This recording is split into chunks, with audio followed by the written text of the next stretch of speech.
Chapter 3, Welcome Back to the Afterlife. First person, Susan. Welcome back to the afterlife. I'm over here. No. Right, more, back. There. The faint outline against the willow tree. I think you can still see my eyes. Even birds fly through me now. That's creepy. They seem kind of real. I've had sparrows, a blackbird, the list goes on. Oh, and a seagull flew right through me. So I guess there's a sea here somewhere. Seagull, therefore, sea. There's this one nutty bird, though, a fantail. It never flies through me. It just goes around and around me. In fact, it's standing on a rock right now, right in front of me. Just staring at me. Can you see me? I say to the bird jokingly, because of course birds can't. Of course, replies the fantail. To me you are as real as you were to them there. Right, birds do talk. Well, here at least. Them? Danny and Catherine, the last people you spoke to in the living world.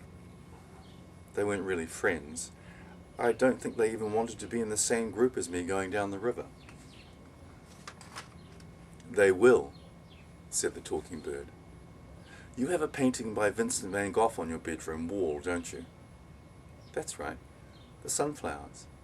Suddenly I noticed a tall, twisting cypress tree behind the fantail. It was shimmering, changing colour. But everyone likes Vincent. Vincent still works in the world, said the fantail, or his work does. But then it paused and twitched its head from side to side as if remembering it should act like a real bird. He is in his paintings. Why are you a bird and not a person? Humans, when they imagine here, always see themselves as they were in life. Does it really matter what one looks like here? Well, then why am I fading? Fading? You are not fading. You are arriving. But it is a very slow arrival. An image that may help perhaps is this. What is happening to you is like a plane that has travelled its destination, but instead of landing, it must circle the airfield for a while. Circle? Why? I'm only 15, almost. I wasn't ready to die. I mean, when you look at it clinically, I've done almost nothing. There you are. There's always an answer at some bend in the river. This conundrum has been recognized, so, he dragged out the word so, dispensation has been suggested, and in accordance you may take one more journey. Where? You have already begun it. What, here? Dead? Along this very stream, yes. It waved a wing towards the trickling, windy, descendy brook. It's from the chocolate box cover at your home. I knew it. This insignificant brook starts as we all do, insignificant. But it grows, very wide, just before it meets the sea, far, far below. The fantail did a couple of loop-de-loops in the air on far, far, then did a perfect landing on the rock. Just like in the living world, it said. I'm going to the sea, I said. The bird nodded.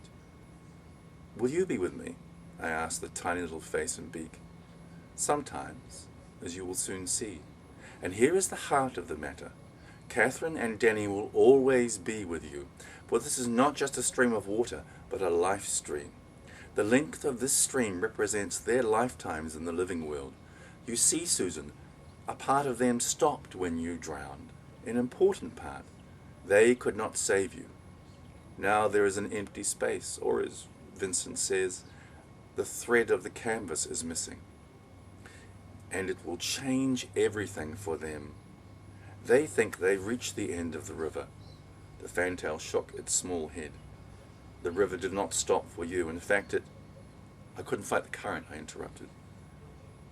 If fantails can smile, I think it did. Yet it has indeed stopped for them.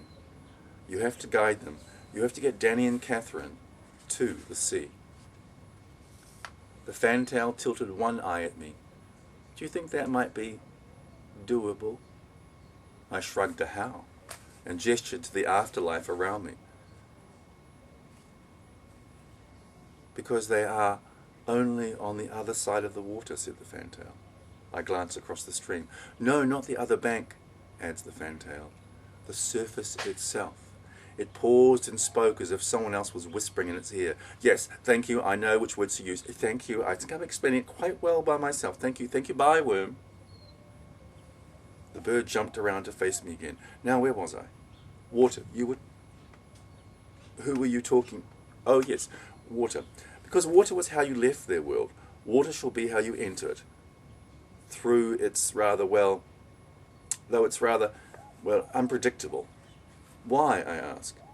My dear Susan, it said as it lifted off the rock, how else can it be real? It cried as it flew upwards towards the blue sky. Wait, I called after the fantail.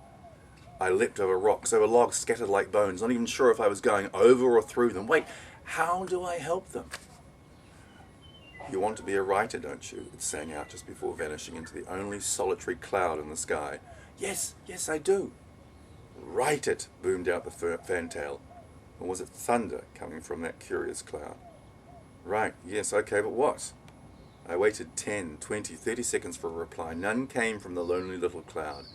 Then a breeze came from somewhere and the little cloud broke up and vanished, leaving nothing but blue. Then I knew that you can't do it. You can't tell someone what to write, ever. I found my way slowly back to the stream. I don't know when I suddenly realized I wasn't passing through objects anymore. I looked down at my hands. They were solid again, or as solid as hands got here. Through the fingers of my hands, I saw the trickling stream.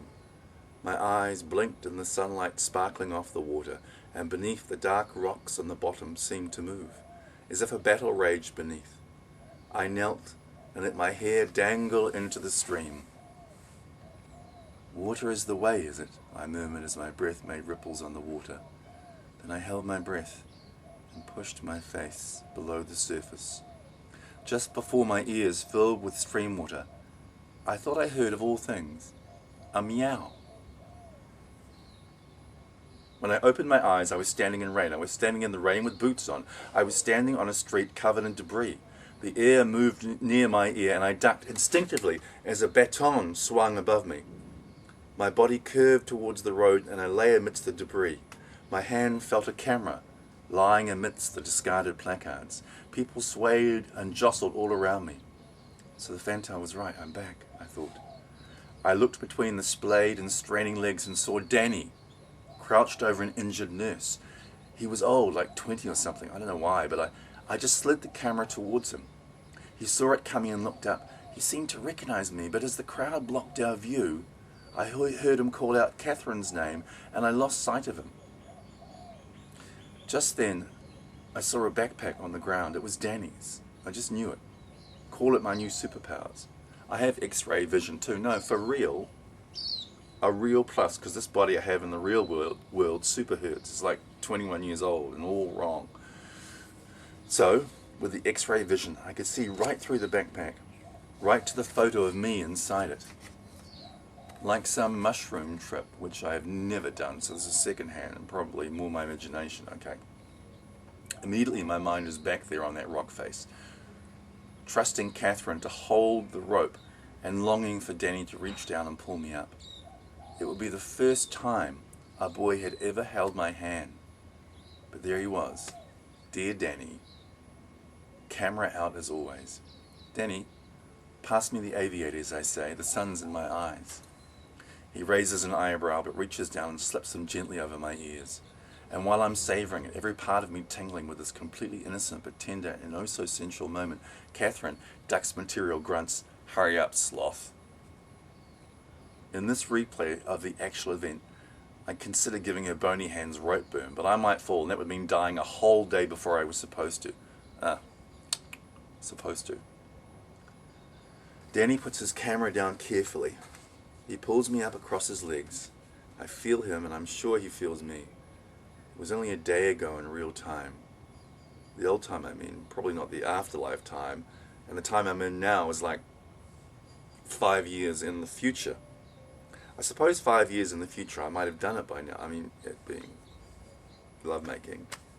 I don't believe in sex as a separate concept. I think that if two people bang into each other with their clothes off, then it's either love or a car accident.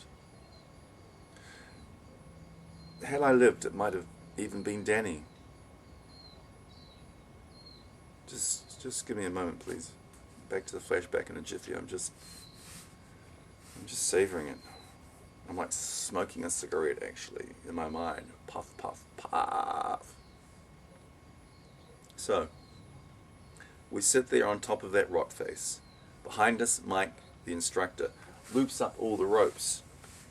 We sit, just watching the sun get lower and lower. Catherine and Danny flirt, but she's not really into him. I know it. He's too interested in the details of the wheel.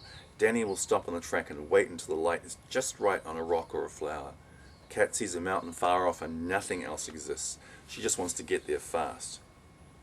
Well, we got here. What's next? As for me, it's all wonderfully weird. Because it's all happening for the first time for them, but I know I'm in it. I also know that wedged between Catherine and Danny on this cliff top, it's the last sunset I'll ever see, at least in the real world. I suppose it's like being an actor in a play who has to die every night and make it seem real over and over. Real every time. Then, there it was.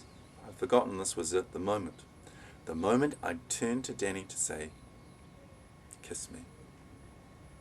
I'd also forgotten what happens next. Before I get more than kiss out, he squirts me in the face with a water bottle.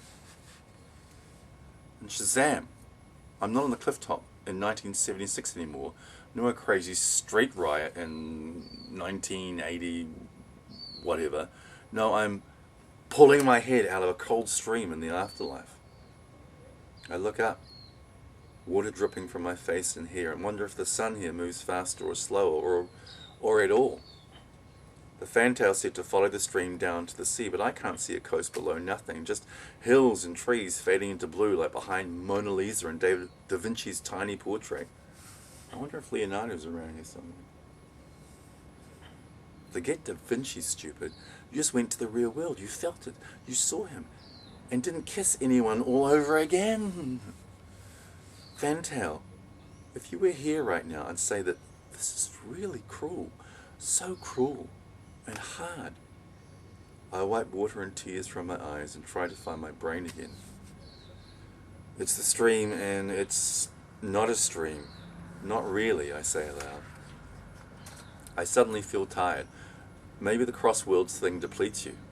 I sit back, solid again, and realize this journey is going to be so long for them. For Danny and Catherine. Years. And for me, however long it takes, I suppose, to walk from here to the sea. That's all the afterlife Susan B. McLeod gets, folks. Everything ends at the beach. Hey, that could be the title of my book. From Here to the Sea. Swinging my bag over my shoulder, I glanced down into the water, and weird just got weirder. I mean, I thought I saw the reflection of a cat in the water. And I've learnt enough about here to know that it wouldn't just be any old cat.